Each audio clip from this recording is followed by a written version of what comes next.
Welcome guys to episode 10 of Tales from the Tackle Shop, and we've got a special one this week. We have a guest for once. Finally. I have found somebody that will speak to me. Wow. I wonder why. And they're far more complimentary about my podcasting skills than you ever are, so... Well, you know, I don't actually watch our podcasts, to be fair. You don't, you watch everyone else's. Now we've got Rob Harris on, who's the chairman of Peterborough District Angling Association. I won't give it away too much, but we did a double. So we've got him on this week about the seals and cormorants. And in a couple of weeks' time, he'll be talking about how they run the club. It's quite unique how they run the club. It's amazing, really. And his input into a company called Clubmate, which organise... Basically, it's like a platform, like a website, that but a bit more in depth than a website. Well, I suppose it's like a modern website that fisheries can buy, and they can plug in their own branding and sell their day tickets and manage their fisheries. It's incredible. Cool. Right, but before we go on to that, I'm going to ask you a couple of questions. Mm-hmm. What is your knowledge of the seal situation, Peter? How long do you think the seals were in the water for? Can you remember? What? Well... Can you remember when they first appeared, roughly? Well, there's always been odd ones kicking about, isn't there? But the volume is probably... I'm talking about the 5. Yeah, 2022, November 2022 was when the first couple arrived. Mm-hmm. Second question. Right. Who was responsible for the seals going in the first place? RSPCA? I think they had something the seals were at West Winch, I believe. Yeah. But they were rescued by a company that RSPCA buy their services of. So they rescued them and then they got taken to West Winch, and I think they got re-released by an organisation to do with the RSPCA, I think. It's all very confusing. But Rob will explain it all. I'm sure he will. He will. So I'll tell you what we'll do. We will go straight into Rob Harris now. Right, guys, this is a person I wanted on the podcast a long time ago, and it is down to the fantastic work that this guy and his team have done with Peterborough District Angling Association.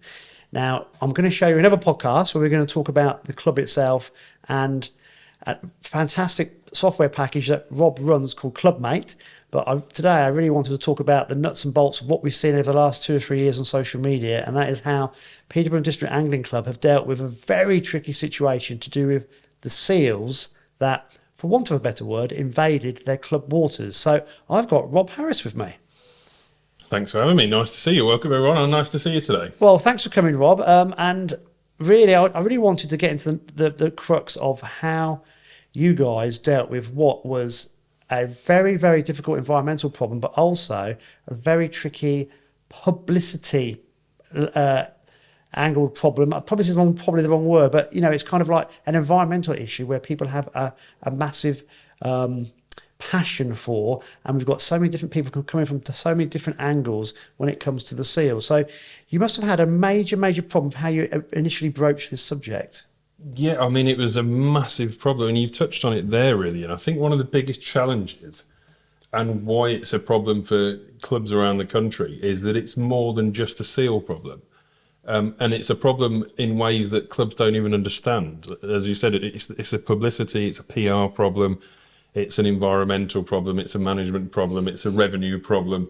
And it's so many things that clubs don't do that well anyway. We were kind of... fighting above our station, so to speak. Like, it was in realms that clubs aren't usually in that these conversations had to be had. Yeah, it was. It's an incredible story. Let's go right back to the beginning. So, I think you told me that the first seal was seen November 2022, or was it? Yeah, December. There were 2. They released, and you can go watch them be released on the RSPCA Facebook page on their social media. They released them, and they give the names. And the tag. You can see the tag numbers on these seals. And December 2022, these 2, as part of a wider group, now some of them went home, you know, some of them went to sea, these 2, and they were known as trifle and pumpkin pie.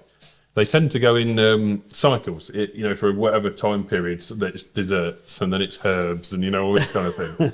So the first 2, trifle and pumpkin pie, were released into the River Nene, Sutton Bridge, in December 2022. And within the space of less than 2 weeks, 10 days, they were in Peterborough. So they basically had gone, rather than go right, they'd gone left, or it depends which bank you suppose they put on, they'd gone upstream. Yeah. And they navigated the Dog and Doublet sluice. Yep. And they'd gone into the Freshwater, and they got into the North Bank. Yes. And voila, they're And in then the off system. they went. They carried on going. So that was 2022, start of 2023. We started noticing they weren't going anywhere. Now, we've seen seals in the Nene for decades, but you'd get the odd seal, he'd pop his nose up, a couple of days, a week, and off they went back home again. The big difference with these is that they were rescue seals. They were tagged, rehabilitated rescue seals. And as this story will kind of reveal, the nature of where they were released and how they were rehabilitated meant that they didn't want to go home. You know, they were quite happy in freshwater, had a lovely captive audience of fish for now. Didn't mind people, didn't mind handling, didn't mind noise. So they stayed where they were. And that was then joined by another two from the next one of the next releases, and then another one. So the problem kept increasing. So you ended up with 5, I believe, 5 seals in. Was it mainly around the centre of town, or was it up to Ferry Meadows and beyond? Miles further. The furthest inland one was ever seen was 45 miles.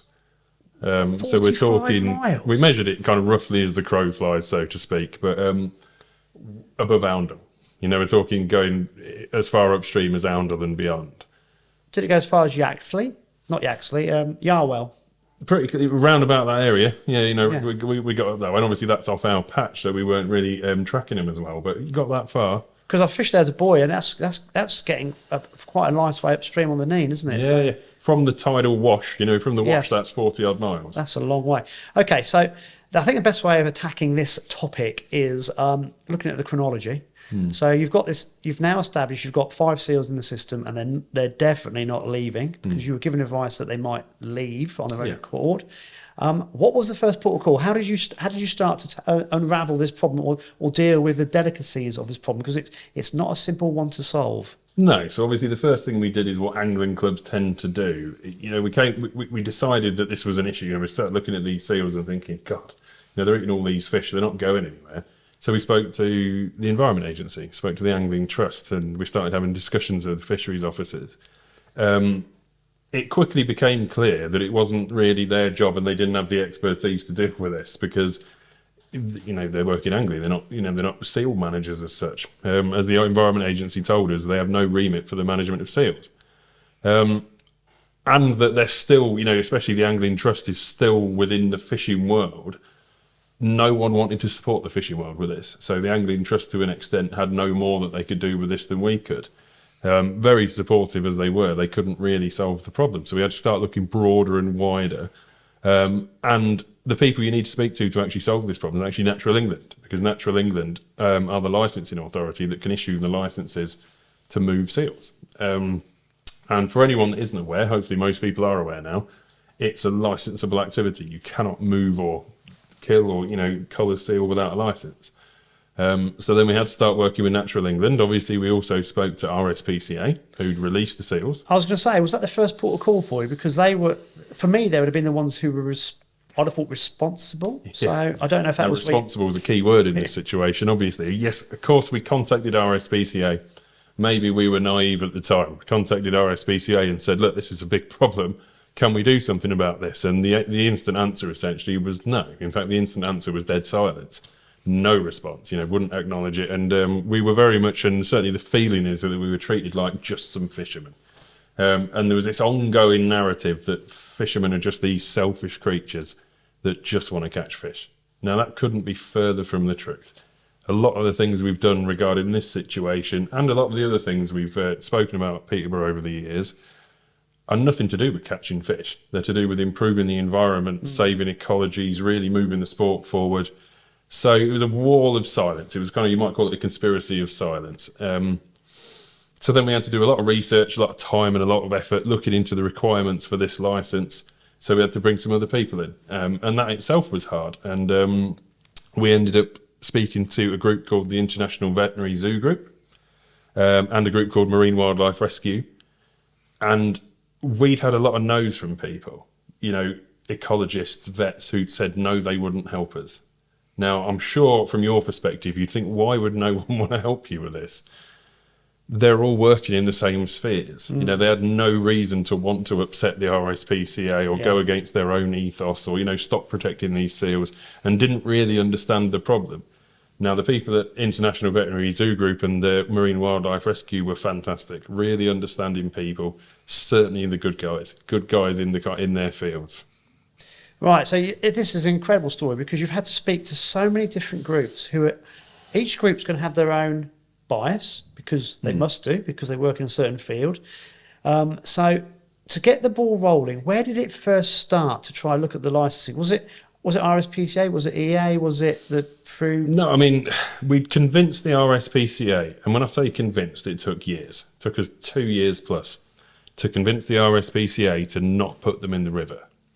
So I think you told me earlier. Did they change their policy or something? So they've reintroduced something into their system whereby they go back into the sea. Yes, and I don't know if we covered this so far, but the reason they were being released into the River Nene, and it makes me chuckle a little bit. It's terrible, really. It was more convenient than going to the sea because it was closer to the rescue centre. There are no dogs hassling the seals because on the beach there were dog walkers that might upset the seals. And the amount of times I've had to really control my emotions and say a dog bothering a seal does not bother me as much as hundreds of thousands and millions of dead fish. And I don't think I told you this one earlier. You would shook at this one. The tyres don't get stuck on the sand. Yeah. So, I mean, there's the dog thing doesn't wash for me because you're going to get dog walkers along the Nene anywhere. Yeah. Now the tidal Nene, it's a horrible proper tidal. You can't really access it from a no. But there is a friend of mine was a chief inspector for the RSPCA in Norfolk, and he used to show me where the seals would give birth on the beach, and he had keys to get through gates. Yeah. Where the public can't the public can't access, and so I'm afraid that one doesn't wash with me. It's a very throwaway argument. When I say science, I'm using that in very inverted commas, very loose terms. It was basically, go away, don't speak to us. It's a bit of laziness, really. Let's be honest, it was a mistake to release those seals. The whole crux of this is looking at the welfare of the seal. Yeah. So if you've got a mammal that lives in the sea and it has a colony and it's a social animal, you need to put it back into an area where it can re-socialise with its group. There's so many reasons they shouldn't be in the freshwater River Nene. The colonies, the amount of food available, their entire life cycle, the whole ecology of the inland river. Common sense would tell you that should never happen. Exactly. It makes no sense. And I'm sure you've experienced this in all your years of experience, but one-to-one people are an intelligent creature. In groups, they're terrible. In a one-to-one conversation, I could have convinced anyone of that argument, and they would all agree. And we turned a lot of the narrative around, and I spoke to councillors, MPs, ministers, officers. And if you have a one-to-one conversation, they would always come out of it going, well, yeah, obviously it's stupid. Why are they in the Nene? Let's get rid of these, move these seals home again for the sake of the seal. Yeah. As a mass group of people have this mass hysteria, and people get kind of very animated and defensive, and we end up in these pitched warfares between anglers and seal enthusiasts. And the narrative we try to change is that we are seal enthusiasts. I'm trying to save their life here, because they're going to die where they are. Yeah. Whether or not naturally or unnaturally they're going to die, because very passionately, it's very famously, people like to club seals, shoot seals, and really solve the problem. People are passionate about their livelihoods, about their hobbies, about their life, passionate lives in angling. Someone was eventually going to take it into their own hands on that. But long term, they were going to run out of food. It was very clear they were going to run out of food. Well, I think did you say there was the one in Essex died of starvation, basically? Most of them. It didn't die of starvation. It actually drowned. They tranquilised. Oh, sorry, I missed. Yeah, but you said there's. But when they autopsy those seals, they always tend to show a loss in body weight. They're really dramatically underweight when they then get autopsied. It makes sense. Because there is simply not enough food in a freshwater river. A seal is a sea mammal. It eats mackerel. It eats oily fish, masses of fish at sea. They don't eat bleak. They don't survive on a few bream and roach and things like that. Yeah. Okay, so let's get to the chronology. So you had the 5 seals. You were talking to the RSPCA. You were not getting anywhere. What was your breakthrough? Where did you go to next? So RSPCA finished it. We're not going to do it anymore. But they wouldn't go any further and come and rescue the seals. For love nor money, wouldn't do that. So we've got to put that to bed. And this is one of the important things, and it doesn't just apply to this, it applies to anything in your life, really. Don't waste effort. It doesn't matter how you feel about it, don't waste effort on your feelings. Because no matter how we felt about that, they weren't going to change it. So go do something effective. Don't plough hours into your feelings. So we had to go find the right people. So we've spoken to Natural England. They said, this, here's the licence, essentially, here's a bit of paper. So we're going, da-da-da-da-da. We got in touch with the people we needed to do the job. International Zoo Group from Marine Wildlife Rescue, Genus Wave, which I'll just touch on now. Genus Wave are a company that have developed acoustic deterrent devices for seals, a lot of which based around salmon farms. The big problems with salmon farms and seals in Scotland. Essentially, an acoustic device, you press the magic button, it pings a sound out, seals go in the other direction. And I can tell you now, they're vastly effective. That seal will go 1,000,000 miles an hour in the opposite direction. All of those together, we had to write a very detailed method statement. And again, I hope that people understand this. You don't just say, right, we're going on Tuesday. You don't just pop down the river and just grab a seal and go home again. To even be issued the licence, it has got to be end-to-end planned to the finest detail for the welfare of the seals, for the health and safety of the people, because of course you can't put people at risk with dangerous animals. So what we're doing, when we're doing it, where we're doing it, what we're going to use, who we're going to use, are they licensed, have we got the right qualified people in place? We needed data, which we've touched on loads in our conversations. We needed sightings of where the seals were. I was going to say, because this was a big thing, you had to prove your point by using hard and fast data that couldn't be argued against. So you actually produced a report for people to fill in, didn't you? Yeah, so we came up with an online reporting form, which we put on our website, on our app. We shared it to other social media groups, gave it to everybody. You can access it via a QR code. We put it on posters in a few places. So you could scan it, click it, link it, report a seal. You could give a few details. Where is it? What is it doing? What time is it? All those kind of things. How many reports do you think you got? 400 or 500. Wow. Which meant that we always knew where they were. We always knew what they were doing. We knew where they were hauling out. We knew where we could actually catch them, where it was likely to be able to catch them. And it's vital. And this is such a big problem in angling, is just these off-the-cuff comments on social media. We should just this. We should. We need to touch on this because you had lots of opposition. One person in particular was making life purgatory for you guys. Yeah. And the combination, like I said, anglers their own worst enemy. But obviously, we had famously our famous enemy, the Peterborough Walks, as is now called, but Ferry Meadows Walks, the page was called at the time. And this is the perfect example of those extremists we spoke about, the extreme left and right wing, so to speak, of arguments, is where this person passionately will not be convinced that this is a problem. I've said it many times. I think she'd have let that seal bite her arm off. I literally think if it had bitten her arm off, she'd have said it was still okay to be where it was. You've got to win the middle ground. Yeah. There's always going to be extremes. You're never going to convince both. All you've got to do is look at Keir Starmer and Nigel Farage. You're never going to convince the extremes there. But you've got to win the middle ground, which and we wholly believed we did. And, I think in the end, the narrative changed so much over those few years. When we first started, we were attacked on every channel. It was the anglers this, the anglers that. By the time we kind of took those seals home, we were the kind of winners. We were the positive ones. Yeah, but that's just, you're exactly right. But also, it wasn't just the environmentalists who were very, very extreme, like the lady who was posting those pictures. It was also some of the anglers that weren't helping as well. Can you just touch on that? Because you had to kind of manage the angler's passion as well. Yeah, it's very difficult. And you're right in the way you put it, in that we're managing anglers' passion. Because the only reason they're doing it is because they're upset by what they're seeing, and they love fishing, and they love fish, and they love the environment. But it was so counterproductive. And we see it in so many areas, whether it's cormorants and otters and everything else we've challenged with. I just wish they'd use a little bit more foresight in thinking you writing on Facebook, just shoot it, doesn't fix anything. Yeah. And it frustrates me, and it's born out of passion. And to an extent, we didn't help that because we were keeping the information to a minimum because there was no value in platforming the information. People, and I'm trying to put this in the nicest possible way, there was no value to us in keeping people informed. We did regular updates, but people felt like they had a God-given right that I should ring them up and kind of tell them what's going on. It's like, well, why? What are you doing? Yeah. And the more we did it, the more people would say something that set us back. Like, yeah, so you're trying to manage what the comments have been said, but you Yeah. can't control what people are going to say. No. Yeah. we could have done. You've heard of the amount of work that went into this. We could have done an update every week. Yeah. And it's frustrating, and it was painful for us to see. People were saying that we don't care. PDAA don't care. They're not doing anything. I promise you, we were doing this probably 6-7 days a week for 3 years. I'll give you an analogy. At school once, we changed from a year group system to a house system. Yeah.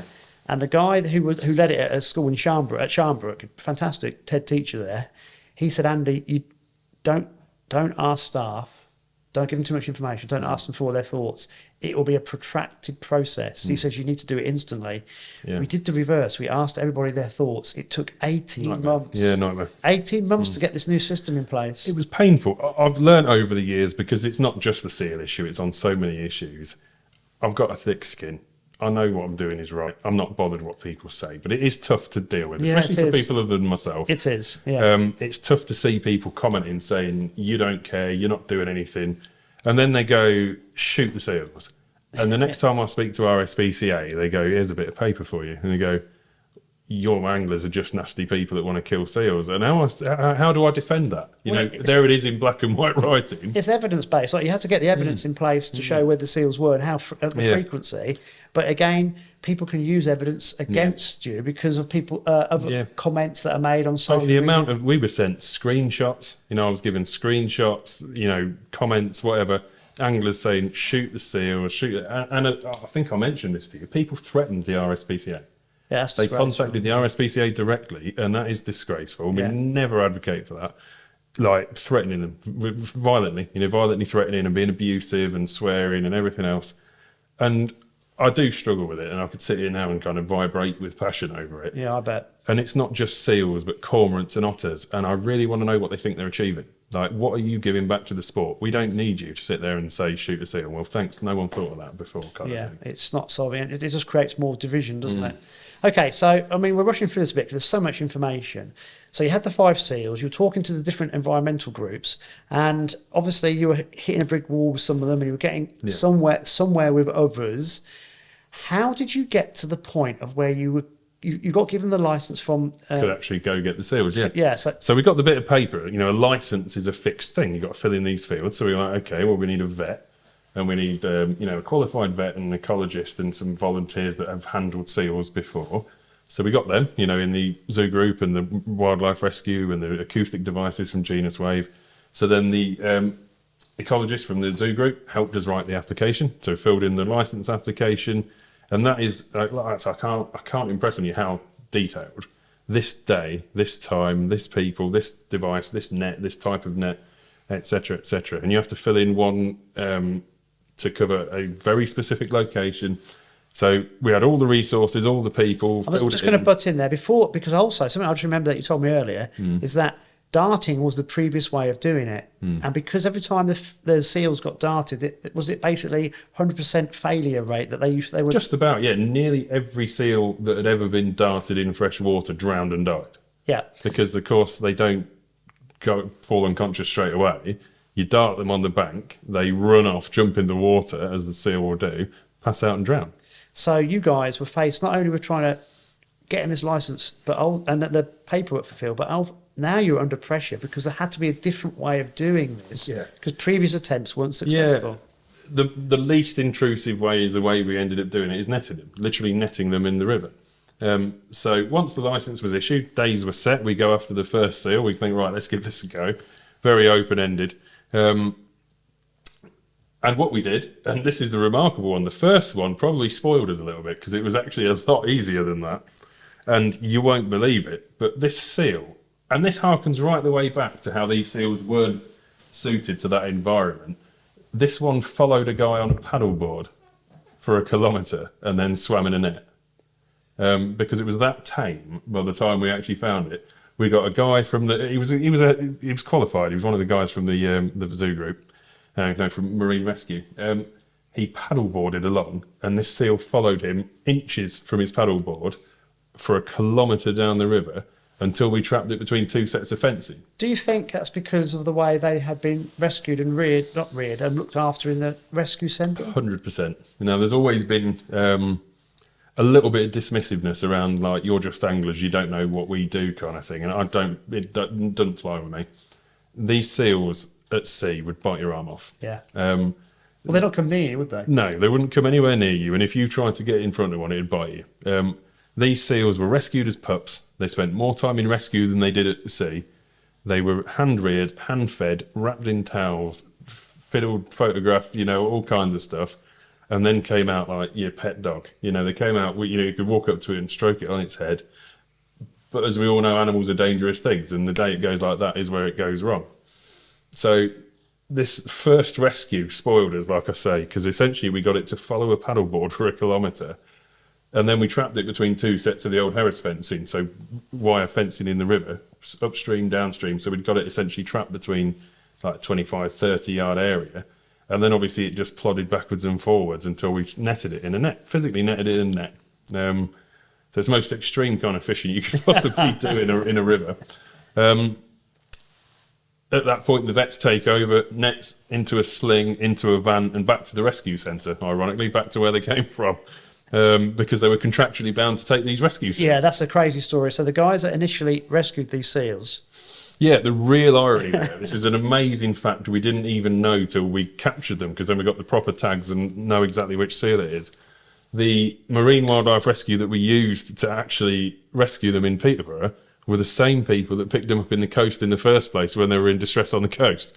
And no criticism of them whatsoever. Fantastic team of guys. And of course, as they should rescue them when they're abandoned or they're trapped at sea. I was going to say, they're just doing a job, but it was not their responsibility of where they went to next. I must admit, the guy apologised to me, and I did jokingly threaten to not pay his bill, to be honest. I was like, you owe me that, to be honest. But yeah, severe irony. So the first one's in the net, it's gone home again. And how did you guys feel after that? Because that must have been quite an euphoric feeling that this has taken 3 years? Yeah, 3 years. About 3 years it took to get from first seeing those seals to even getting rid of one, moving one of them home again. And it's hard to describe the feeling. It was such an overwhelming kind of confusing feel of elation, joy, deflation, kind of, the pent up kind of pressure and, or everything that went along with it.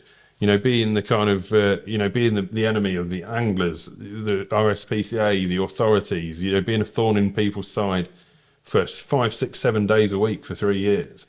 And not just myself, but, John, as we spoke about, the whole team at Peterborough, John had tears in his eyes. He's been so passionate. He's been fishing the River Nene since he was a boy, 50 plus years. Yeah. And it was just hard to describe. It was like, euphoric feeling, but at the same time, this kind of offloading of sheer emotion. I can't imagine what it was like for you guys, because just the time and the energy and the passion that you've put into it. So the first seal's gone. It's been a great success. What happened then? It was all kind of guns blazing, trying to, that's a phrase, all guns blazing, trying to get to the next one. Literally, the water conditions were perfect. We hit it kind of right, because if the water had been much higher, we couldn't get in waders. It'd have been too high to actually get in. Cut a long story short, we had a bad day where we missed one. We actually chased it up and down because it just wouldn't go where we wanted it to go. We chased it up and down the river for about 8 hours and then gave up, and essentially a wasted day. Then we had another one, and I've missed a few bits out of the kind of long chronology here. One of them was already gone, and when I say it was already gone, it had gone too far upstream and lost its head. Really? Yeah, it never came back. Let's put it that way. One of them, and this is as much as I hate to say it, that's exactly what was going to happen. In a way, it was a bit I told you so. Yeah. It swam out of our waters, disappeared upstream, never came back. Now, I don't know for a fact what happened to it, but it ain't there now. Yeah. So one of them had already gone. That left 4. We ended up rescuing and returning to the coast 2 of them, and the other 2 swam home, possibly because the others had gone. Possibly because the others had gone. They went to join their family kind of thing, and we haven't seen them since. But what we did was we set the precedent with 2 of, this is how you can get rid of seals. This is how you can move seals home and kind of solve the problem. So the second one wasn't quite as easy. It didn't just follow like a puppy kind of thing. We ended up using the acoustic devices attached to boats, strapped them. So we pinged it up and down, essentially. Pinged this acoustic device, pinged it that way until they went into the backwater at Castor. And then we narrowed it down again into this short section, netted it again, off it went home again. And the Oh, second brilliant. one, I think the second one, although you didn't have that feeling of elation, the first time I think, because it was literally, we've done it, you know, we know this can happen. It was such an overwhelming feeling. I think the second one was satisfying in a completely different way because it was trifle. It was the first one. It was the famous one. Ah, right, yeah. So the second one was trifle. It was the seal, you know, the Yeah. one that the one that had been in all the pictures, Yeah. and the very first one that entered was very satisfying in a completely different way, I think. And anecdotally, there were some issues with their health, which really supported our argument. They had eye infections, you know, they had cloudy eye, and it's very famously in freshwater, seals end up with cloudy eyes. Because there's no salt, and the saline solution essentially keeps their eyes clean. Now, that in and of itself isn't seen as a massive problem. They can cope without it. But they had some kind of soreness on their flanks and wet, because they didn't have this salt water kind of keeping them clean. They had a rash and things like that. So a lot of reasons when they were actually rescued and looked at why they should have gone home that proved our point after the fact. Yeah, that's you don't want the mammals to be under any distress or harm, but it proves the common sense argument that they're going to. It certainly vindicated all the work that had gone into it. Kind of said, well, yeah, that's exactly why, kind of thing. Yeah. And it's sad because you feel like the authorities knew that. You know, they know what these seals get and how they react in certain environments. And now, the fact is also, I mean, we're going to look at the cost in a minute, talk about that. Not just monetary, but also hours and time and people's lives. But before that, I just wanted, so you've set you set the bar now. You've an angling club that has unpresidentially, that doesn't sound right, has set the precedent that for angling clubs in this country, you can now deal with very tricky situations like seals. yeah. So I think you're in the process of putting together a document, aren't you? We are. We're putting together a case study. And like you said, we'll cover the cost shortly of the whole thing. But we're putting some more money into this to essentially build a case study. And let's call it a how-to guide of how to move seals back to sea. Chronological, like we've spoken about today, but obviously in a lot more detail. Exactly what happened, when happened, who you should speak to, what you need, what the costs are, as an end-to-end case study document. And when that's completed, which shouldn't be a million miles away, we'll make it available to everyone in the country that might be suffering this problem to hopefully cut the curve for them, save them time, effort and money. And it's something we're really happy to do to change the narrative, change the sport. I think this is quite incredible because you guys have won the best angling club in the country 2 years out of the last three from the Angling Times do like a poll or they have different categories, don't they? And I think this is one of the reasons why you guys are right up there. There's so many things that you do, which we'll cover in another podcast, but the way that you've dealt with this hot cake, or politically hot cake of dealing with all the different groups involved with removing a mammal like seals from a fishery has been incredible how you've done it. And the fact that you're willing to keep on going and provide a service to other angling clubs to help them with similar problems, I think is incredible. So that's to your credit. The cost of this must have been astronomical. I have no idea. So can you touch on what the costs were for this? Yeah, I mean, I didn't bring the kind of invoices with me, but I can certainly go into the top line stuff. And it is, for what angling clubs usually do, it's mind-blowing. You know, it's beyond, I mean, this calls on a load of other challenges with angling clubs. Most angling clubs still have a vote on whether someone can buy pencils. You know, you have to go to a committee meeting and say, can I buy a new notepad? And everyone votes for it. The days we spent rescuing seals, this is the couple of days, we're talking in 2 or 3 days here, on the bank cost us 20 grand. That's incredible. You know, that is the cost of the acoustic devices, expenses, qualified vets, the medicines, because we didn't use them, but tranquilizers on site in case there were licensed guns on site in case anything goes wrong. Those skilled people cost a lot of money. Yeah. You know, the expenses, the travel, the qualifications, you know, all these kind of things. So just the days on the bank, and I'm being very ballpark, but it's certainly not many pennies away from it. And we're talking like 2 days. It's 2 successful days, 20 grand. That's amazing. Yeah. Now, most angling clubs would struggle to just drop that kind of money. Yeah. You know, but you've got to invest in the right things. Yeah. We could have trickled that money out for the next 10 years as the seals sat in our river. And we go, God, we can't spend 20 grand, but I can lose 2 grand a year for 10 years. So it's well worth the investment. Yeah. What about the time? I mean, the time must have been. Is it incalculable? Is it beyond actually? You couldn't put a number on it. You know, professional time, obviously paid time with all these qualified experts, but the volunteers at PDA8, myself, Jonathan, Ollie Rogers, I'll give a good call out to.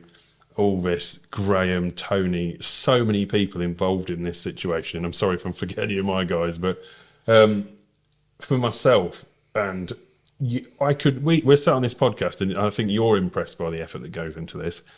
I couldn't quantify the effort. You know, I can't get across to you how much time was spent doing this while we're sat with people on Facebook saying no one's doing anything. Yeah. It was hours a day, nearly every day for 3 years. Yeah, I remember talking to Jonathan and one or two of the other guys from Peterborough District on the banks the last 2 or 3 years, and the passion, the frustration, and the upset in their faces because they were just telling me about the obstacles that you would hit time after time after time after time. It's frustrating when what you're arguing is really obviously right. Yeah. You know, you're thinking this is brain dead right. You know, it's impossible. It is. It's like it's a sea-going mammal. It needs to be in the correct environment, and it needs to be with the other mammals from its colony because they're sociable. Yeah.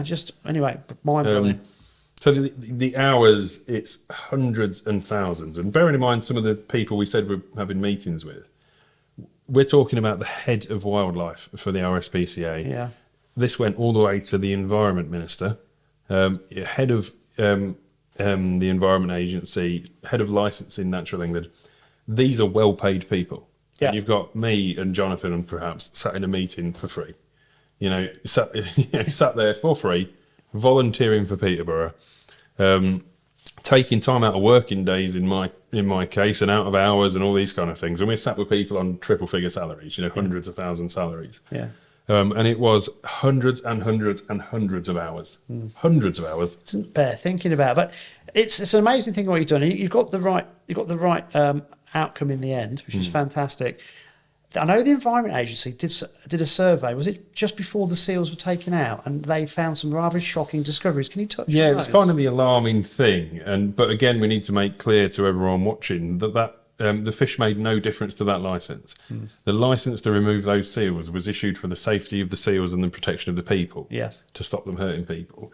Fish never came into that licence because fish have no legal status of protection. So it didn't matter how many fish we said there were. That wasn't the reason the licence was issued.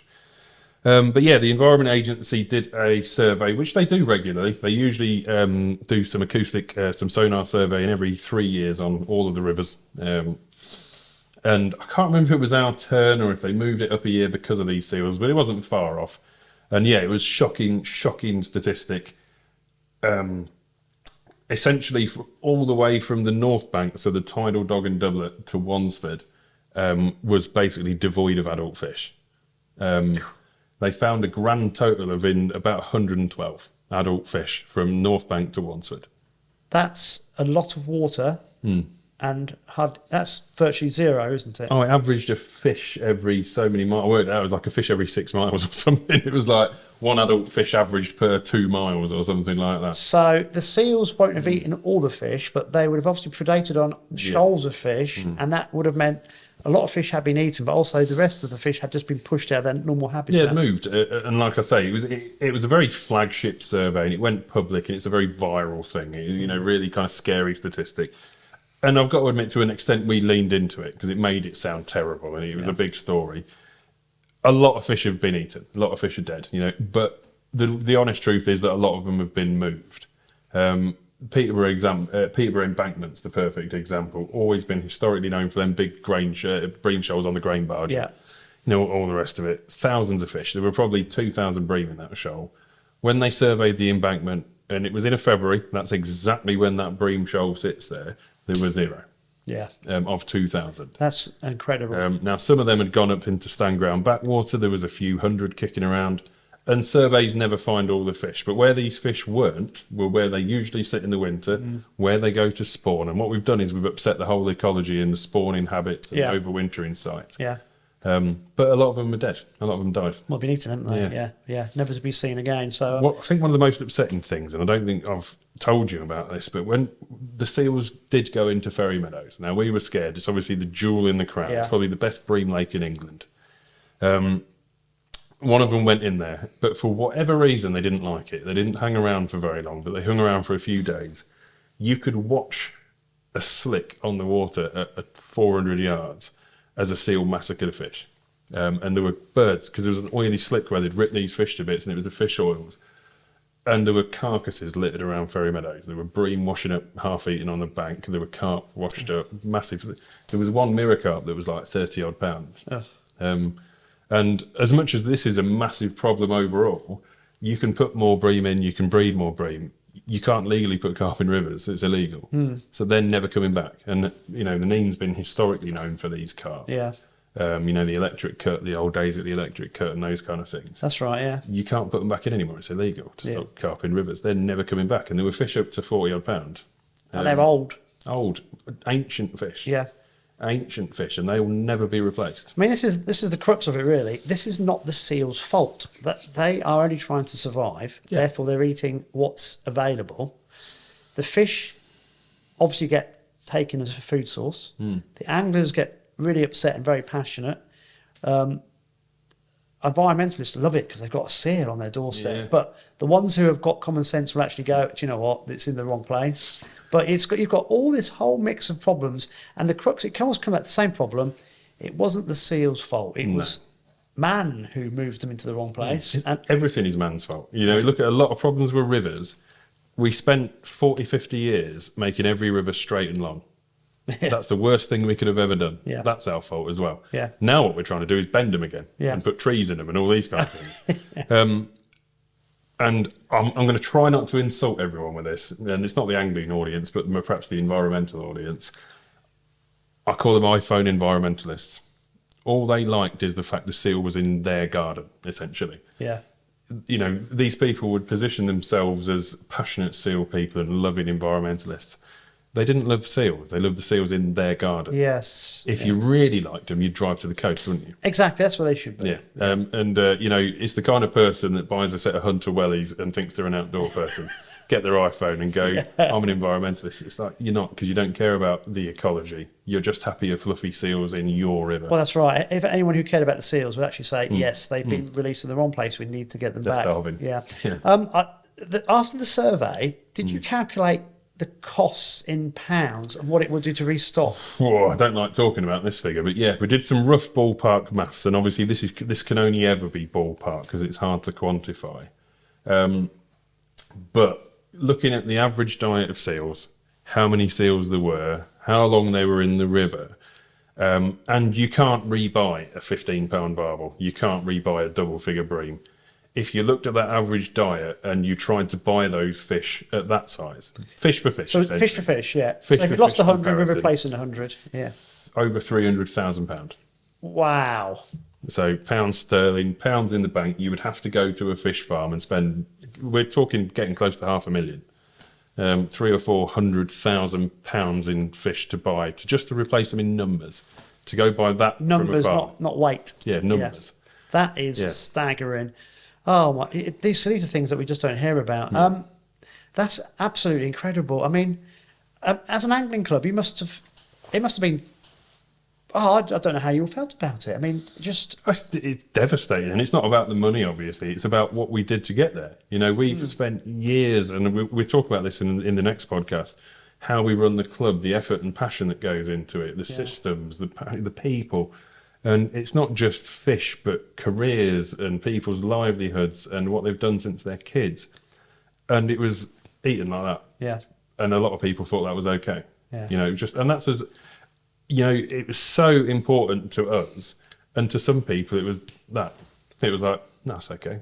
That's fine. I know. And that's the frustration for you. That is, you can't put a number on that, a figure, can you? That's just how overwhelming that must have felt for you all. That's an amazing story, and I think if any angling clubs are facing, or fisheries are facing a similar problem around the country, they've got to get in touch with you desperately to actually know the process and start to pick your brains. We'll talk about how to contact you in a bit, because Peterborough District not just dealt with the seal situation. There's obviously the massive problem about cormorant predation as well, and you guys are on top of this as well. So it's pretty... I don't think I'm going to be upsetting anybody by saying there's been a mass migration and increasing numbers of the European cormorant that swept across Europe and to the British Isles as well. And we've seen the devastation that is happening all over the place, not just in this country, but in all other countries in Europe as well, where there seems to be this huge increase in the population of this type of cormorant. and we know it is devastating the fish stock. So can you explain what your mindset on it first and what you've been doing about it? So yeah, I don't think we're going to be telling any new stories here by saying the cormorant's a problem. I think everyone, especially your audience, know that cormorants are a big issue, especially at places like Benwick. Alex will know very well what the big issue with cormorants at Benwick. But this is the whole of the East Coast, probably 40, 50 years now, if not longer. This problem's been kind of increasing and moved westward. And I would now speak to clubs across the whole country, right the way across England and Wales. The migratory cormorant from Europe that migrates during winter, comes at October, November time and stays till about February, March in such overwhelming numbers. It's probably well over an 80% increase in winter. And there's actually a few studies as well. There was a few studies of a cormorant's diet in winter. And as the fish slow down and the temperatures drop, a cormorant's diet, this was a study done in France, so it's not empirically British, the cormorant diet became 98% bream. Wow. So, because bream are such a torpid species, they'll all sit together and not move. So that's obviously prime species around here. Yeah. Bream, roach, anything of that kind of nature, skimmers. And to cut a long story short, we've just spent quite a lot of time talking about the seals. Hopefully it gives you the impression we don't take no for an answer and we achieve stuff. So now we're going to do it with cormorants as well. Migratory cormorants are destroying the sport of angling. Yeah. They are a much bigger problem than seals. They're bigger than poaching. One of the frustrating ones for me is poaching. People that go on about poaching, especially, migrant anglers, Eastern Europeans, it's not even remotely on the radar of the problem in angling. It's an absolute drop in the ocean. And you'll see it on a lot of the local pages, especially the clubs you're involved in. They're taking this fish, they're taking that fish. It doesn't even make me blink. The numbers that they're taking is near zero, by the way. It's nowhere near as many as people think. Yes, it happens. I'm not denying that it happens. But I've got 20 years of experience dealing with anglers. I know how many people are taking fish and who aren't. I've been called out to people that have definitely got a pike hanging out their rucksack, who are probably the most kitted out angler I've ever seen in my life. And I'm sure you've seen that. Yeah. Cormorants are the biggest issue. They're bigger than pollution for me, bigger than, and all you see these days is pollution and angling in water and all this kind of thing. That's just a buzzword. It's easy for people because they think it's an issue they're going to win on. Cormorants are the biggest issue because they're destroying the future of our sport. They're eating all of these fish, they're eating nearly 100% of the year 2, 3 fish. So that what we've got is we've got these big kind of adults and we've got these tiny fry, nothing in between. Yeah. We've already missed that boat. That's already happened. Well, because you're right, because the adults will eventually die of old age, and if these fish aren't coming through, we're missing classes. And they're already gone. We can't go reinsert the 2-year ones from last year. We need to stop it now. Yes, we can kind of do things about it now, but we've already done it. And I think I discussed this earlier with you. I like to call it rod tip syndrome, and I use that phrase all the time. Anglers really care about their rod tip today. Yes. They want to go fishing. They want to see that tip go around. If that happens, they don't really see the scale of the problem. Like, well, I don't catch these. I don't care whether I catch them or not. But you will in a few years' time, when it doesn't happen anymore. Probably the piece of information, I've said this so many times, and I can't believe I have to keep saying it. You can control cormorants right now. Every club, every fishery, every landowner, there is a licence. This is amazing.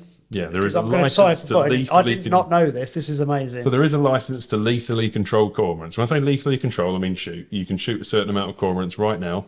Nationally, that's capped at 3,000 birds, and that's divided amongst all the people applying for licences. That's never been hit. That number has never been hit, ever, since it was 3,000. It was hit when it was much lower, but 3,000 has never been hit. And that is another... because I'll let you into a secret in a few minutes. This is how I know this. That when you first told me this, Rob, I was amazed. Now I've got my brain around it. It's capped at 3,000 because it's never been it's never been hit. So in order to get it to 6,000, 9,000, it needs to be hit 3,000 regularly. So this is such an obvious, simple answer. Such an obvious answer. And it doesn't matter how many times. And again, this comes down to the nature of people. They want the answer to be, but I've said it on Facebook. And I don't know how many topics, whether it's seals, cormorants, whatever, the pollution.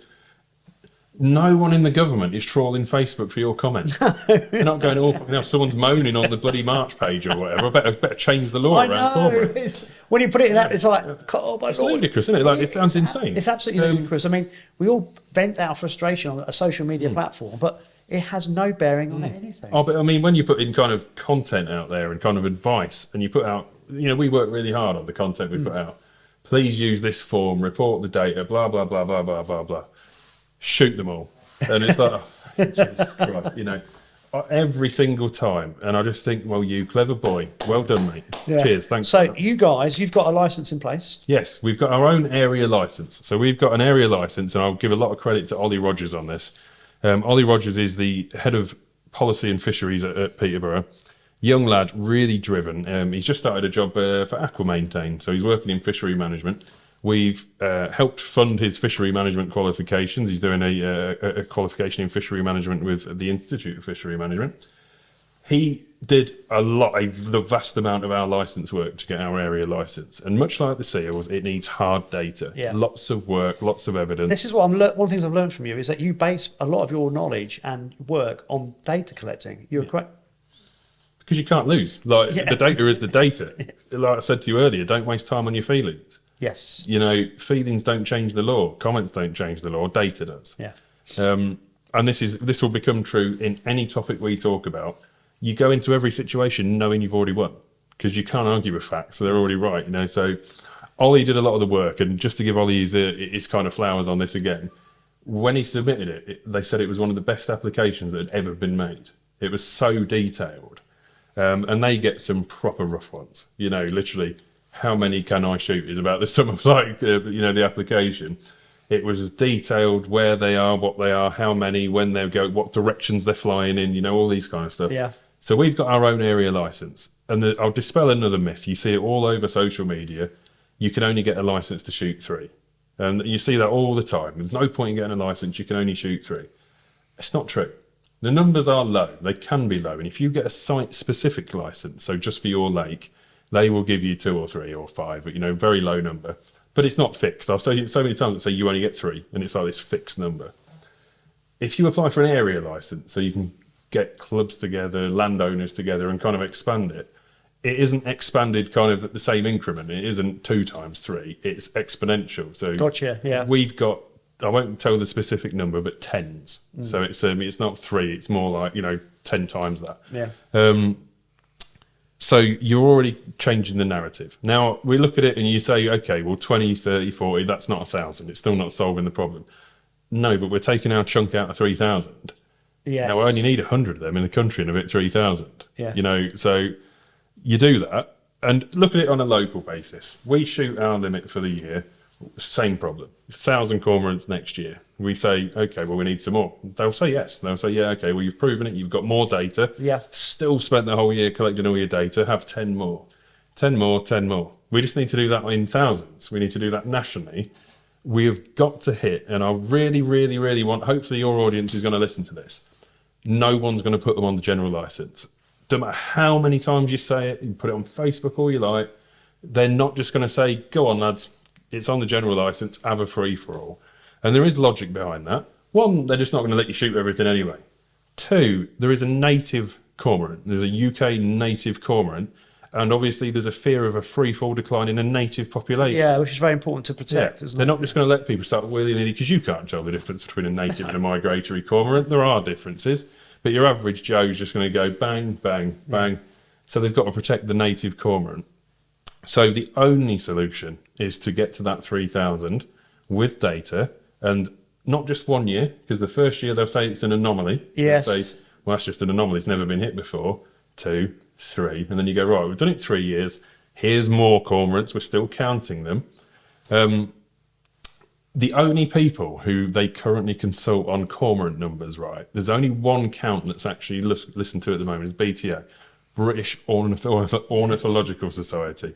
Now, their vested interest is not in saying there's too many cormorants. Yeah. The counts are ludicrous. Yeah. I think the last time, and Ollie would be better at commenting on this than I, the last time they counted on Ferry Meadows, I think they counted 12. Now, I'm not going to argue. We'll go back to that conversation. Don't bother wasting your time on feelings. We can count them better. Yeah. And the pushback to us was, well, of course you'll count a different number. You've got a vested interest. I'm like, yeah, but we'll prove it. But so have they. You know, yeah, so have they. But they'll say you'll just make it up. And I was like, no, we don't work like that. Yeah. As we've heard from the Peterborough side of the thing, there'll be pictures, there'll be video, there'll be evidence, you know, all the rest of it. We've got to do that around the whole country. And just to, I'll cut off probably the last big argument here. Just shoot them anyway. Just get a license for 3 and I'll just shoot a few more. You're part of the problem. Everyone that's doing that is part of the problem. You are part of the problem if you're doing that. Because unless you're going to shoot 1,000 and you've got the biggest set of bollocks I've ever seen, you're not solving the problem. Yeah. You're creating a shadow conspiracy there.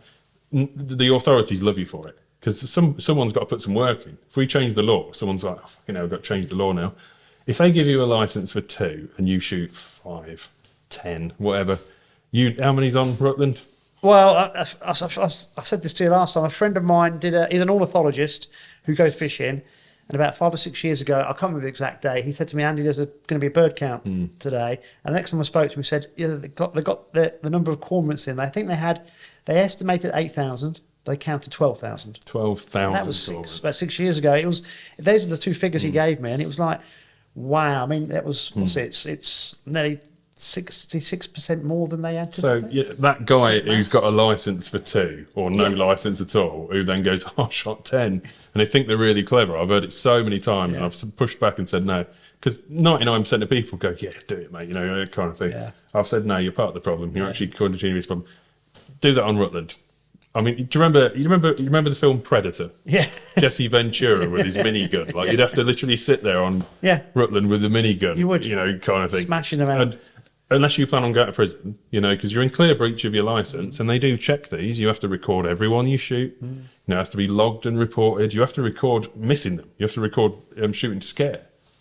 So unless you're going to do that forever, illegally, go to prison, risk your life for your angling club that you're working for free, I might add, you're not solving the problem, are you? No, it's very wise words, and the way you put it is perfect. That everybody who wants to be involved needs to apply, be part of the 3,000. Yeah. And then if everyone hits their quota, I can tell you now, we can hit it this year. Yeah. We could do it. It's not a big build, although I'm saying, yes, you need patience.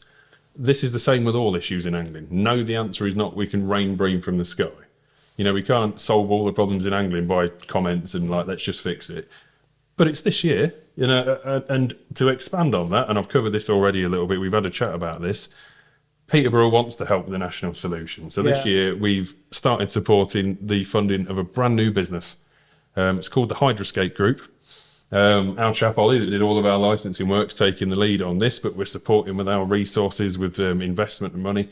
This company will be dedicated initially, it will expand into further fishery management services. Initially, it will be dedicated to cormorant licensing. So what we're going to do is we're going to consult with the clubs to give them all the advice that we've spoken about. We're going to give them all the reporting tools so they can cite in logs and, you know, logs of where they are, what they're doing. And then we're going to literally do the licenses for people for a fee. You know, there will be a fee because we need to cover the cost. It's a lot of people's time and qualifications. But for a fee, we will literally do the license work for you and hand you a license that says you can now lethally control this many cormorants. So you've not only paved the way, you're now actually putting a process in place to help angling clubs and fisheries that you'll do hopefully all that. Providing the solutions. Because that's the hard part is the paperwork. It's intimidating. Yeah. You know, this, and while I, you know, I don't want to sound like I'm always blaming the angler. It's intimidating, you know, going from a volunteer at an angling club. And if you're lucky enough to have had professional skills, it might be a bit easier. But if you haven't, it's an intimidating document. So there's a lot of fear, and a lot of licenses don't get filled in because it's just overwhelming looking at it. And you think, oh my God, like, I don't know any of these terms, you know. It is. It's a big, anything in life, we have to fill out a big process, document is overwhelming. So we're going to do a lot of that work and offer a lot of guidance towards that. And essentially we'll do the heavy lifting. I think I said this to you earlier, but we're just going to go get the 3,000 ourselves because we don't do losing, you know, at PDAA. Hopefully you kind of got a bit of an impression of the culture we work by. Yeah. We know that we're passionate. We know that we're passionate, we're right about. So we're just going to go get the solution ourselves. Yeah. So we're going to hopefully be a big part of getting those 3,000. Rob, it's been, in a few minutes time, I'm going to give you away the secret, but you have to hold on for a few seconds. It's just blown my mind of your passion, the team's passion, the angling club's passion, and the sort of, for want of a better word, complete utter stubbornness that definitely that you're going to break the back of this. Now there'll be people out there who will be going, "Wow, how can we pick your brains? How can we get in touch?" So, what is the best way of getting in touch with Peterborough District or yourself? So people can get hold of me at any time, and sad enough, I answer the phone at all hours because I'm so passionate about this. Chairman at fishinginpeterborough.co.uk, Rob at clubmate.co.uk, straying into the other side of my professional life. Either of those will get you in touch with me and we can have a conversation. Anyone wants to contact me by phone, it's anywhere now. I don't mind saying it on a podcast. It's on signs throughout Lincolnshire and Cambridgeshire. 07702 440 892. Anytime, WhatsApp, phone, drop me a message and we'll get in touch and have a chat. And that's anything to do with predation, seals, cormorants, running clubs, software, anything. I love having those discussions. This guy's amazing. Now I'm going to give away the secret. It's now 24 minutes past 2. He first popped around my house at 10 o'clock this morning. This is the second time we've done the seal podcast, because the first time the sound didn't record. I was so embarrassed. So I'm about to press stop record. If it doesn't happen again, you'll never see me again, because I should just hide away and cry. Yeah, it's been the last ever episode. But Rob has given up his time today. He's over 4.5 hours with us, and that's just incredible. And you just wanted to get it done. No, you're welcome. I love it. I'm so passionate about getting the message out there. It's about the message and actually achieving solutions. It's not about me. It's about actually getting the message out there and hopefully helping people. But I think that little example of what my cock up, he's just given up his time. It doesn't care. He just wants to stay until it gets done. I think just shows how enthusiastic, passionate your whole life is generated around this. And I think angling clubs out there, you've got to pick this guy's brains, because it's absolutely incredible. Can I just say thank you very much? I've had an enlightening experience today. It's been amazing. It's a pleasure. It really is a pleasure. I've really enjoyed it myself. Have you? Yeah, it's been brilliant. It's been great. Well, Alex doesn't say. Tea's rubbish, to be honest, but no, it's been great. Bottom of my heart, that's absolutely brilliant. Thank you very much for your time. No, thank you. You're welcome. Okay, so that was brilliant. So thanks, Rob, for that. Oh yeah, I forgot to tell you this as well, Alex. I did tell you downstairs when we were rehearsing for our little bit here that rehearsing, the audio didn't work the first time. I wasn't going to mention it, I was going to go testing 1 2. This happened to us once before, didn't it? Yeah. No audio. Yeah. About an hour and a bit, and then had to do it the following day, didn't we? Yeah, it was very embarrassing. So it happened again this morning. It's my own fault. I should always do a test. And I didn't even think about it, to be honest with you. So Rob, bless him, we did an hour and a quarter. It was awesome. And then I just put it on the screen just to check, and it was like, no. So, yeah, bless him. He's done it twice. Oh, dear. Well, join the club, Rob. Yeah, sorry. And could you tell I was ad-libbing a bit at the beginning as well, because we're just trying to think of things to fill in, but hope it worked. No, it didn't. Do you know what you remind me of? Go on. Arsenal. Oh. Crumbling. So, yeah. Just thought you get that in. Yeah, just mention that, mate. We're not allowed to mention football. Oh, I thought we were last time. No, Jeff Tuttleby doesn't like it. And there was another guy, I've forgotten his name, who's part of the Jeff Tuts Brigade, who says, no, stop the football talk. So I agree with them. Oh, you do this week? Totally. Right. Yeah, football's banned. And yes, we are the bottle jobs. You can see it happening. No comment. Right, should we do some match results? Yeah, go for it. You've got your Derek Skinner one. Derek, so we go back to the 14th of Jan. This is Spilsbit AA. This is on a Wednesday, 14th of Jan. 16 anglers. I'll do the top 3. In third place was Ian Brodie with £4.12.5. In second place was Dave Dean with £5.10.5. And in first place was Nick Whittleman with £6.1. Right, let's go forward to Sunday the 18th, which is not one of their Winter League ones, I don't think. How many anglers fished? 22 anglers fished this one. Third place was Nick Whitman with £7.6. Oh, yeah. Well done. Second place was, come on, eyesight, Richard Kinning, 7.15 1/4. Their scales are amazing. And first place was Mick Stamp with £12.9.5. Good old Stampy. Okay, now we go on to Wednesday the 21st. It's good attendance, isn't it, for a midweek match? That? Yeah, they got 14 anglers again. Oh, that's good, isn't it? In third place was Don Green with £6 3 3/4. Second was Nick Whitman with £6 4 1/4. And in first place was Dave Ashmore with £6.12 3/4. And by the looks of things, most of them caught between £3 and £6. There was one no way and a couple of £1, Nice. I think, or £2. So that's not bad at all. Then we go to Sunday just gone, Sunday the 25th. 18 anglers. There, let me find it. Third place was Mixed Stamp with £2.14 1/4. The weights have dropped off the cliff here. Middle to end of January, it normally does. Second place was Dave Dean with £3.9 1/4.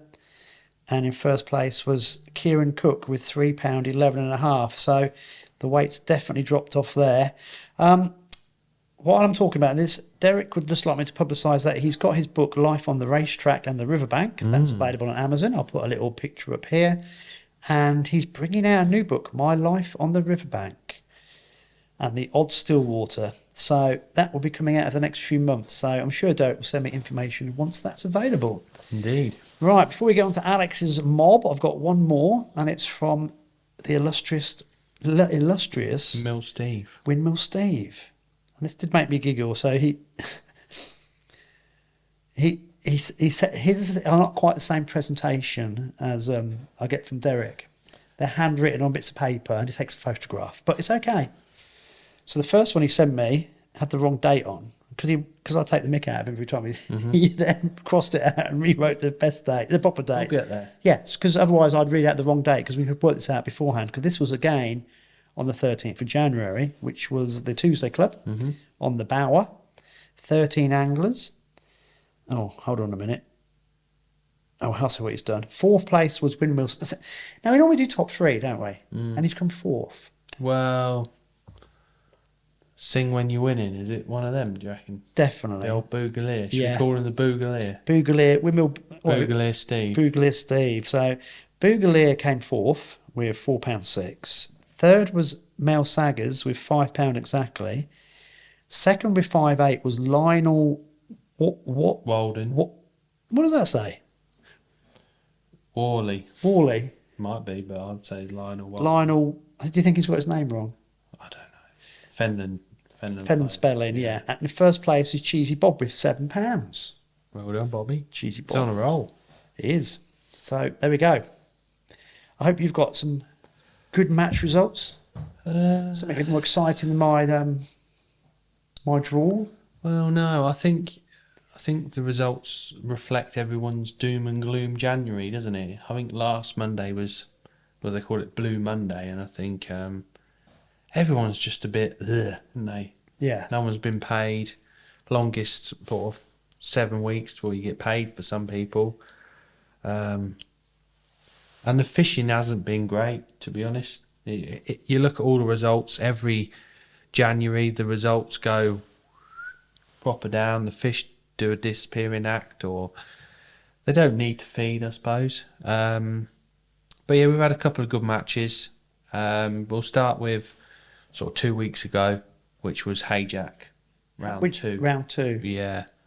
Which the venues were 2 sections on the Bower, 2 at Benwick and 2 at March, from like the allotments area back towards the bypass, usual Windmill Steve sort of area. Boogalier. Yeah. So Benwick was in, so there was 18 pegs at Benwick, and I think pretty much everyone bar your mate John Means caught £10. Is he still struggling? Does he need Andy Page, What is angling it? coach Stink lack of limited? tench lately. Oh, Yeah, he ain't caught that tench foul hooked or whatever. So. he likes to get a tench, doesn't Yeah, he? just saying. So the top weight was Phil Chesterton. I think you're going to put a picture up. Yeah, who's got a tench? Yeah, he had Yeah. a nice catch of roach, a bonus perch, and a bonus tench as well to go with it. Perfect. Did he know what team to do? Match. What would catch tench? With the perch, did he know? Like, because I think you might get worried that they've got teeth or something. No. Definitely not. So he had £25 too from Benwick. He was about peg, I'm going to say 12, 13, something like that. Runner-up was Darren Davis with £24 roach on hemp. Whew. And third Was that Benwick? Or? yeah, Benwick again, was Billy Kirk with £21.13 from Benwick as well. So those are the top 3 weights at Benwick and the top 3 weights in the match.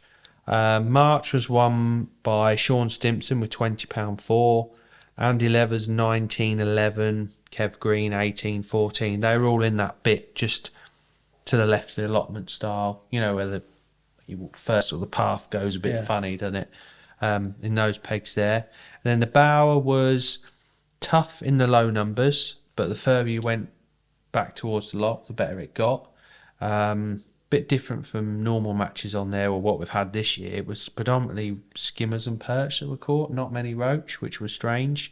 But Ray Malcolm on top there with 18.3, Lee Lawrence 13.11, and then Dave Lee £13.6. So good weights there as well. For the time of year, they're good weights all over. Middle of January, yeah. So moving on to the team event. So teams on the day, the winners were Stanjay Gold with 16 points. Second was Van der Nine Tackle and Baits. Third was Daiwa Tackle and Baits. And then I'm not sure what ended up, but all I know is Peterborough come last. Well, what can we say? Is that Meansy's fault? Well, No Tench, Meansy.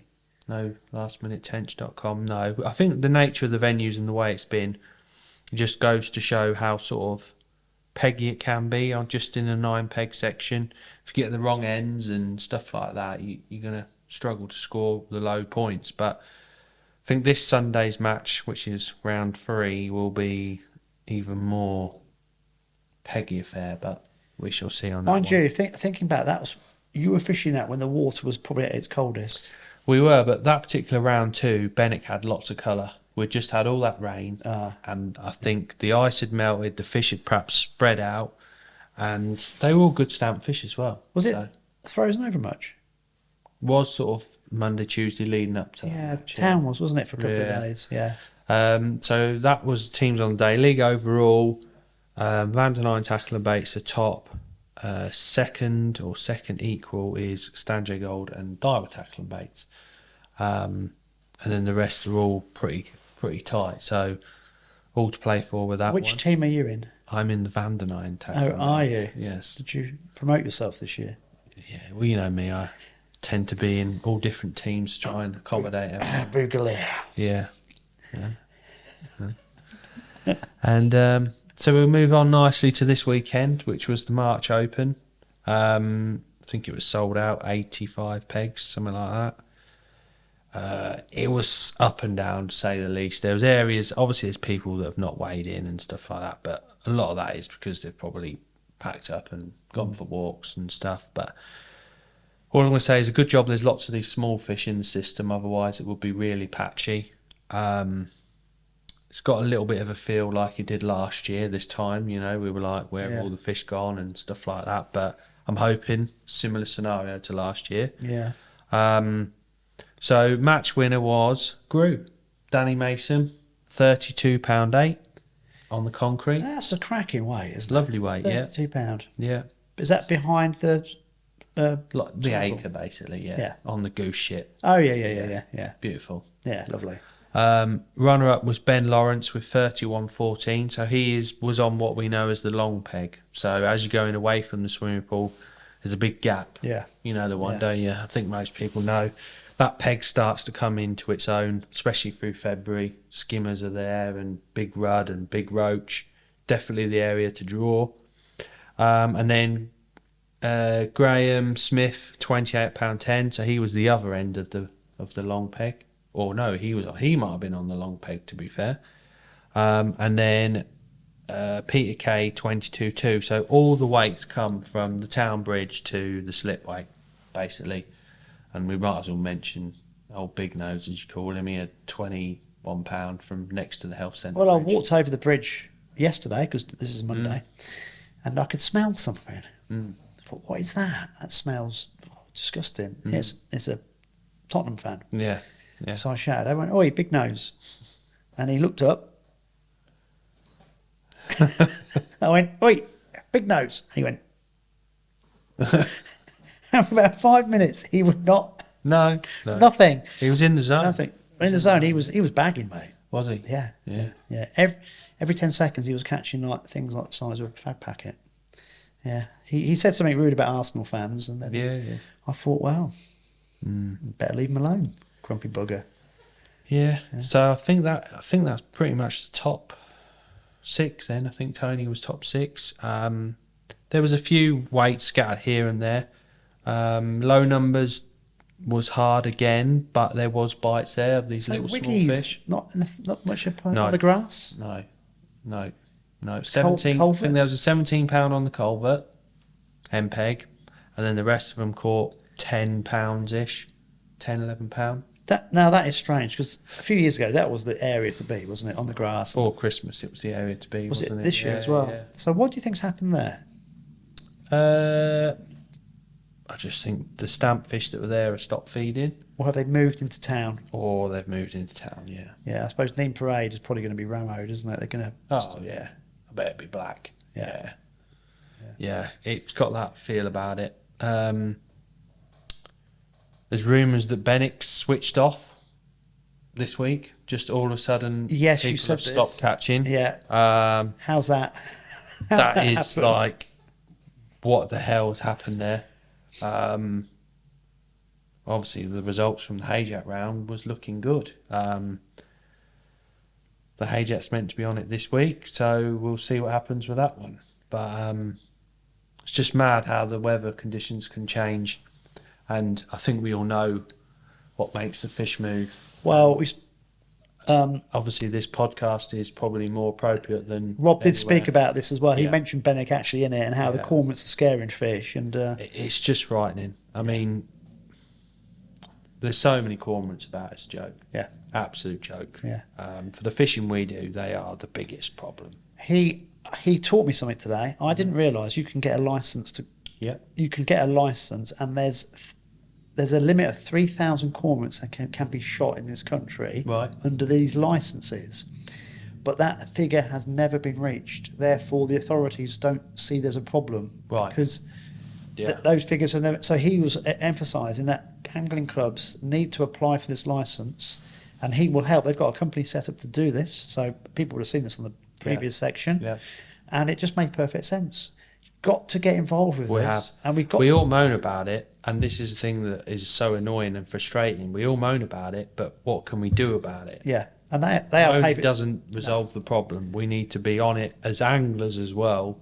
We all need to stick together, because we are a good community, and we need to stick together. Exactly right. He was talking about all those negative comments about the seals and shoot them. That doesn't help. No. It needs to be a common sense approach. Everyone pulling together. This cormorant thing, it seems like there is an end result here. Angling clubs need to get in touch with Peterborough. They'll help them get their Yeah. licence. And then we just need to get these things cold. I think as anglers, probably me included, we're trying to deal with a problem what might have worked 50 years ago. Yeah.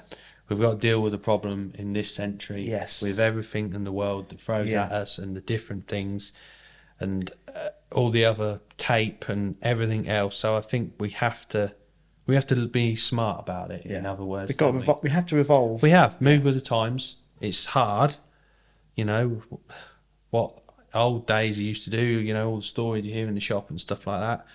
Yep, fair enough, but that isn't going to cut it in this day and age. It needs to be done like what people have done, and we all need to stick together. Simple as that. Do you know what? You've actually hit the nail on the head. You have. People have seen the Rob Harris section. Just get involved. Get in touch with him. Yeah. It's unbelievable. Yeah, he's a great guy for it. He's passionate. We're all passionate, but he's even more passionate, isn't he? And Well, he does it from a data point of view. Yeah. So I've met people like him before. They are priceless, because you need them on your side to go into an argument with other organisations, because they go in fully loaded. Mm-hmm. So they actually put across an argument that's reinforced with hard and fast data, and not Yeah. just a few data points, but lots of them. Mm-hmm. Therefore, it's incredibly hard not to get what you want when you've got when you've done all the work beforehand as Yep. well. And I think that's what he was emphasising, was the fact that he is so data driven that he knows the answers before he's gone into the discussions with his groups, because he can prove it to them. So the Cormorants was a classic. If we don't hit this 3,000 limit, then Yeah. the government's going to think there's no issue because people aren't asking for these licenses. And Yeah. you can see you can see the logic behind it, really. Mhm. Yeah. But there we go, guys. So we have banged the drum a lot about this on this podcast, but it's important that we all pull together and we get it sorted. 100%. You get Yeah. it sorted. Right, mate, did you want to mention something about your fundraiser? Yeah, so we had some good comments on the last podcast about it. People that probably don't live locally that would like to sort of be in the mix to win the poll and help us get to Finland. So I think Andy's going to put like a PayPal email address up. Is that one on Yes, there? yeah. So if you do want a ticket, if you could donate the £10 family and friends, for those of you that use PayPal, obviously we don't want PayPal taking any more money off us. So it's £10 family and friends, and leave your name and telephone number so we can contact you if you do win. We will be doing a video shortly and explaining it all, but we've had meetings last week and worked out prices, and yeah, it's going to be quite expensive. Pretty much all the money we can make off the raffle will be going on fuel and travelling, Yeah. which is I think 3 days basically. Just to get there. Yeah, to get there. You're Yeah. not worried about getting back? No. Not yet. So yeah, it's all go in that sense. So if you come in the shop, people have been donating £10 if you remember it.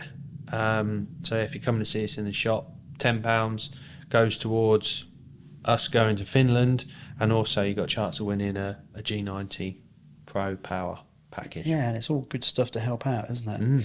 Right, buddy, I'm just looking at my calendar. This goes out on the 28th, which really, the guys Yeah. are watching this. The next one's going to go out on the 11th of Feb. I'm trying to get my brain in gear for Winter League final is... Saturday the 28th of February. So we're getting close. Not far off, yeah. It's a week later this year. So we've got two more, the second podcast in 2 weeks' time, 4 Yeah. weeks' time. You know what I'm saying? Yeah. I think I know what I'm saying. Mhm. It's going to be the one beforehand. Right, so it's, at the minute, it's too early to call how that's going to fish, but how many matches have you got leading up to the 28th? So we've got this Sunday, which is the 1st of Feb, will be Hayjack, round 3. Then it will be, I think is there a March Open? There's 2 more March Opens, 2 more practices. Well, I say March Opens. There's a sort of a March Open, which will be the 8th of Feb, something like That's that. 8th of Sunday, yeah. And then the following Sunday will be Hayjack again. 15th. And then the following, which is 22nd. 21st, Yeah, so 21st, 22nd will be, there'll be a match on Benwick, Is that when Bauer. Fizz and- Yeah, Fizz and Stan Yeah. organise a match then.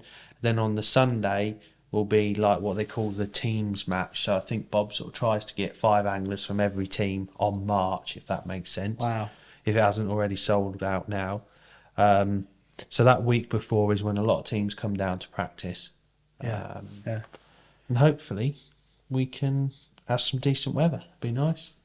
Well, last year did prove a point. As soon as it warms up, those fish we don't think are there suddenly start to feed. So, 100%. yeah, let's hope we get... Well, it will, back end of Feb, it's normally getting quite nice, isn't it? Oh, yeah. Normally, but we'll Yeah. see.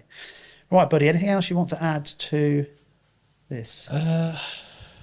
No, not really. I think we've covered the match results. And obviously it's quite a deep podcast, this one, isn't it, with Yeah. Rob? But, just we need to... we've been banging the drum about it, but we need to get it something sorted, don't we, about the Cormorants? Yeah. It's an eye-opener, mate. It's, honestly, I've repeated myself several times. I know I have. Those last 5 minutes. Get in touch with Peterborough. They'll do all the paperwork for you to get a licence. And then everyone pulls together. We can make... It's going to be 3, 4, 5 years' time, but we'll get that licence pushed up.